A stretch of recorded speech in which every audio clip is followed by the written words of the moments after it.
Okay, guys, I'm being ogled by my soulmate, Vic. Oh, God! This Big Daddy Dragon being totally seduced by Vic here. Let me give you a little background. Can I tell you something? Yes, darling.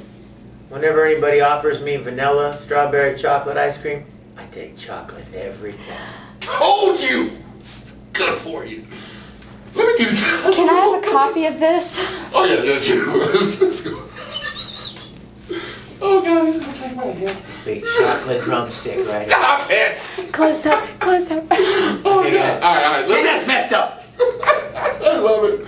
Let me give y'all a little background on That was him. Club. You see that? That was awesome. See how I inserted stuff? That's goofy. Let me give you all a little background on how I first met Vic. Alright, I'm at a convention and I'm told, oh God, the voice actors are here now. They're going to be hard to approach because, you know, they're famous. This man has an entourage of screamers. Now, I'm 6'9", guys, and so I pick up acoustics better than anybody. The high-pitched squeal of his fans can hurt. We should have sent them to Iraq. Let's just put it that way. So when I first witnessed this, I'm like, dear God, how can he get through the hotel in peace? So then I'm going to my room, I get on the elevator, and I see this man in this baseball cap who, in my mind, I'm thinking, wow, he's like a double for Vic, but it can't be Vic. So then girls get on. They look at him, but don't pay him no mind, but I'm still thinking, that's got to be Vic.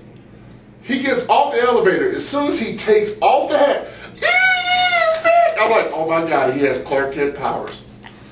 This is how he does it. So every time I see him at the conventions, if he's wearing a hat, nobody bothers him. But as soon as he takes the hat off, the girl sends him like Highlander. Yeah, it's that puffy hair factor. It's bliss. It's the puffy hair factor. So Vic, the reason we're here, we want you to promote yourself and also talk about how you got into voice acting. So let's get started. Okay. What is your most recent work that guys can check you out on, and ladies can check you out on and see what you're doing right now? Well, let's see. Well, we just finished Full Metal Alchemist Brotherhood movie called The Secret Star of Milos. Indeed. It's a secret, so I can't tell you about it. But we finished dubbing it. Excited about that.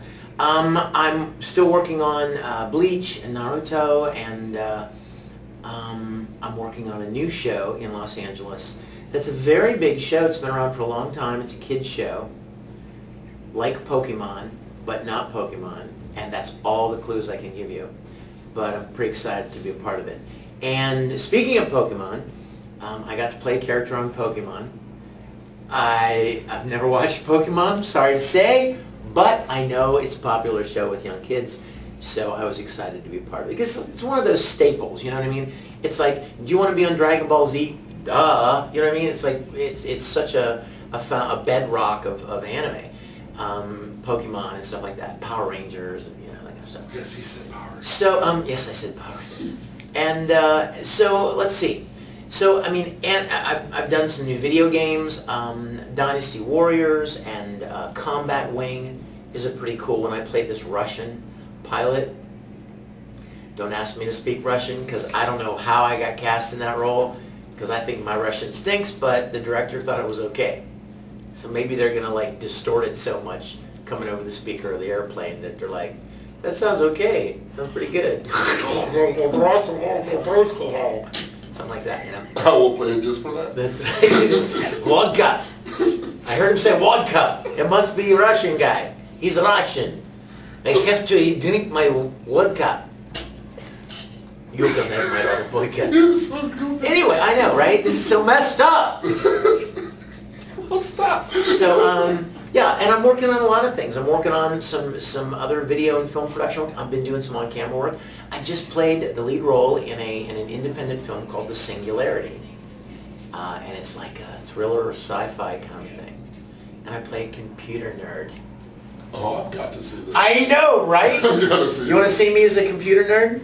I'm going to show you, right? I get to see the pig, folks. That's right. Exclusive. Let's see. You're going to love this. You're going to love this. I'm about to love. I've seen him as Wonder Twin, so when I say I'm about to see him as a computer nerd, this is probably going to top it for me. Look, wait. Right? You guys want to see it? Whoa! Sorry! Psych! I'll describe it later. I can't. It's too awesome. It's indescribable. So, yeah, so a lot of stuff. Music and event appearances. You know, doing cons as much as I can because I love to interact with the fans. So doing as much as I can. I'm going to be directing a Star Trek web series in like 2 weeks called Starship Farragut. Farragut. Check it out. For those of you that are Star Trek fans, you may or may not know that the Enterprise was one in the fleet of 12 starships. One of the other starships was the Farragut. So some Star Trek guys have gotten together, they've rebuilt the sets from the original series, and their series follows the adventures of the Farragut, that ship. Let me interject here. I want y'all to understand. Let me interject and let you guys know about this. He is a uber Star Trek fan, okay, and proud of it, okay? So where can they check out some of these Star Trek independent films you guys are doing? Well, here's the thing. Well, first of all, go to YouTube, because I just put up a clip that I made of me doing Captain Kirk in Wrath of Khan. And so that's on YouTube. And then I played some roles and even directed some episodes of a web series called Star Trek Phase 2. I'm not working with them anymore, but I am working directing an episode for the Starship Farragut series, and myself and a couple of guys are putting together a series of our own. Ooh. And I will be playing Captain Kirk in this series, and I am very jazzed. Awesome. Very jazzed. You want to see? Yeah, you You really want to see me as Captain Kirk? Mm-hmm. Wait, I think That's the nerd. Don't look at him. That was an awesome one. Wait, Look, you ready? You ready? Yep, bring it. Right there. He's wearing the green one, folks. Look at that. You guys want to see? Psych! Sorry. It's private. Alright, For so your eyes only. God, he's rubbing my chest. Anyway, we're going to speed this up because he has to go do I am so sign more sorry. autographs. See, we should have more time. I know, we really should. Tell us about your music, man. Tell us about the thing that is you. Well, you know what? I Really proud of appreciate it. you asking about, because I've been writing and producing music twice as long as I've been voice acting. And I never really thought the two would ever meet. You know, music is kind of this thing you do over here, and anime fans, they like certain kinds of music. They watch certain kinds of shows. So I never really thought they would be that interested. And a few years ago, some fans expressed an interest in my music, so I started bringing CDs to conventions, and they've really enjoyed it. I started writing and producing specifically for the fans, like doing the kind of songs and subject matter and things that they would like. I've got a brand new CD out called Revix. It's a play on the word remix, and it's all like up-tempo, club mix, fun, high-energy songs.